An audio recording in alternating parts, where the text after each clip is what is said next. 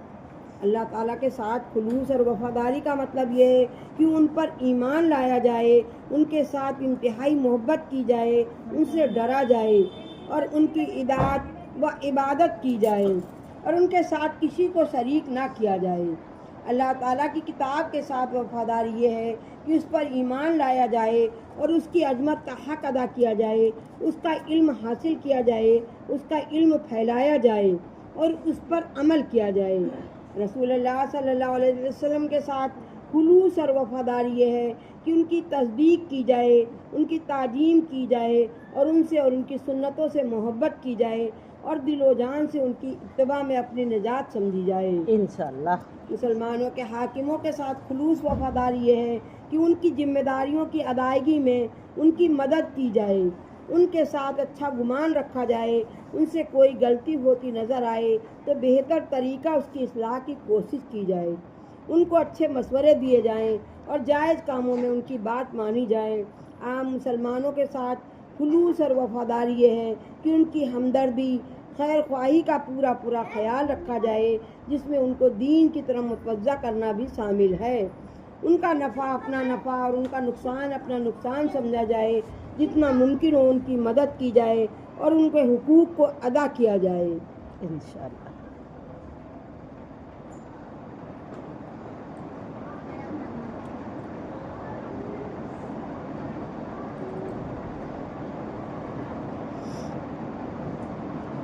حضرت عبداللہ بن عمر رضی اللہ عنہما سے روایت ہے کہ رسول اللہ صلی اللہ علیہ وسلم نے ارشاد فرمایا 40 نیکیاں ہیں جن میں اعلیٰ درجے کی نیکی یہ ہے کہ اپنی بکری کو کسی کو دے دے، اس کے دودھ سے فائدہ اٹھا کر مالک کو اپنی بکری کسی کو دے دے کہ اس سے کے دودھ سے فائدہ اٹھا کر مالک کو واپس کر دے.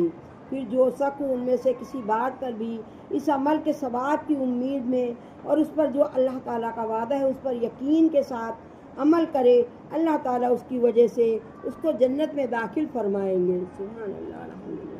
آج تو اگر کسی کو بخار ہو گیا اور بکری کا دودھ مانگنے گئے تو کہیں گے 100 روپے کا آدھی کلو ہے، 1000 روپے کا کلو پاؤ ہے نا، 1000 روپے کلو. 1000 روپے کا ہے نہیں اتنا بڑا ہے. 1000 روپے کلو 250 روپے کا پاؤ، ہیں؟ 250 روپے کا ایک پہیا. ہاں. رسول اللہ صلی اللہ علیہ وسلم نے 40 نیکیوں کی وضاحت بظاہر اس وجہ سے نہیں فرمائی کہ آدمی ہر نیکی کو یہ سمجھ کر کرنے لگا شاید نیکی بھی ان 40 میں شامل ہوں جن کی فضیلت حدیث میں ذکر کی گئی ہے.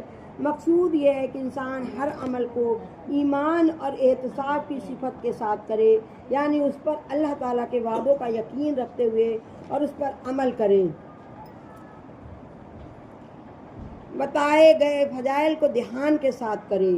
حضرت ابو ہریرہ رضی اللہ عنہ روایت کرتے ہیں کہ رسول اللہ صلی اللہ علیہ وسلم نے ارشاد فرمایا جو شخص اللہ تعالیٰ کے وعدوں پر یقین کرتے ہوئے اور اس کے اجر و انعام کے شوق میں کسی مسلمان کے جنازے کے ساتھ جائے اور اس وقت تک جنازے کے ساتھ رہے جب تک کہ اس کی نماز جنازہ پڑھی جائے، اس کے دفن سے فراغت ہو تو ثواب کے 2 قیرات لے کر واپس ہوگا. سبحان اللہ. جن میں سے ہر قرات گویا احد پہاڑ کے برابر ثواب ہے. کتنا بڑا ثواب ہے. میت کے ساتھ تو ہے یہ. ہے نا. جو شخص صرف نماز جنازہ پڑھ کر واپس آ جائے، دفن ہونے تک ساتھ نہ رہے، تو ثواب کا ایک قرات لے کر واپس ہوا، ایک احد پہاڑ کے برابر ثواب لے کے واپس ہوا. قرات درہم کا 12واں حصہ ہوتا ہے. چونکہ اس زمانے میں مزدوروں کو ان کے کام کی اجرت قرات کے حساب سے دی جاتی تھی، اس لیے رسول اللہ صلی اللہ علیہ وسلم نے بھی اس موقع پر قرات کا لفظ استعمال کیا اور یہ بھی واضح فرما دیا کہ اس کو دنیا کا قرات نہ سمجھا جائے، بلکہ یہ ثواب آخرت کے قرات کا ہوگا، جو دنیا کے قرات کے مقابلے میں اتنا بڑا ہوگا جتنا احد پہاڑ اس کے مقابلے میں بڑا اور عظیم الشان ہے. سبحان اللہ. یہی چاہیے بس آخرت کے لیے. حضرت ابو دردہ رضی اللہ عنہ روایت کرتے ہیں کہ میں نے رسول اللہ صلی اللہ علیہ وسلم کو یہ ارشاد فرماتے ہوئے سنا، اللہ تعالیٰ نے حضرت عیسیٰ علیہ السلام سے فرمایا، عیسیٰ میں تمہارے بعد ایسی امت بھیجنے والا ہوں جب انہیں کوئی پسندیدہ چیز یعنی نعمت اور راحت ملے گی اس پر اللہ تعالیٰ کا شکر ادا کریں گے، جب انہیں کوئی ناگوار چیز یعنی مصیبت اور تکلیف پہنچے گی تو اس کو برداشت کرنے پر جو اللہ تعالیٰ نے ثواب کے وعدے فرمائے ہیں ان کی امید رکھیں گے اور صبر کریں گے، جبکہ ان میں نہ حلم یعنی نرمی اور برداشت ہوگی، نہ علم ہوگا. حضرت عیسیٰ علیہ السلام نے عرض کیا، اے میرے رب، جب میں ان میں حلم اور علم نہیں ہوگا تو ان کے لیے صبر اور ثواب کی امید رکھنا کیسے ممکن ہوگا؟ اللہ تعالیٰ نے ارشاد فرمایا، میں ان کو اپنے حلم میں حلم اور علم سے علم دوں گا. حضرت امامہ رضی اللہ عنہ روایت کرتے ہیں کہ رسول اللہ صلی اللہ علیہ وسلم نے ایک حدیث قدسی بیان کرتے ہوئے ارشاد فرمایا، آدم کے بیٹے، اگر تو کسی چیز کے چلے جانے پر پہلی مرتبہ میں ہی صبر کرے اور ثواب کی امید رکھے تو میں تیرے لیے جنت سے کم بدلے پر راضی نہیں ہوں گا. اب کوئی چیز ہماری ہے، جیسے اولاد ہے، شوہر ہے، ماں ہے، باپ ہے، بہن بھائی ہیں، مطلب یہ صبر آدمی کو آ جائے کہ بھائی کر لینا چاہیے کہ اللہ کی امانت تھی، اللہ نے لے لی، یا ہمارے پاس مال ہے اور اللہ نے لے لیا، ہم نے صبر کیا کہ بھائی اللہ نے دیا تھا، اللہ نے لے لیا. تو حضور پاک صلی اللہ علیہ وسلم کیا کہہ رہے ہیں کہ اللہ سے جنت دوں گا اور اس کے کم پہ راضی نہیں ہوں گا.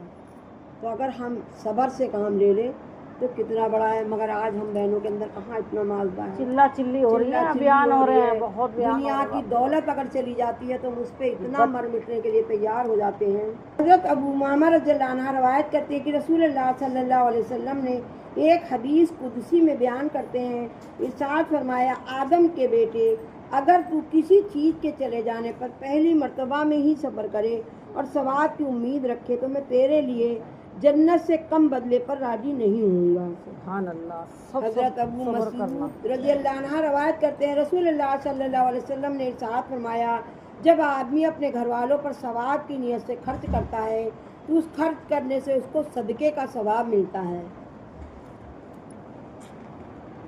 چھوٹی چھوٹی چیزوں میں کتنی نیکیاں ہیں.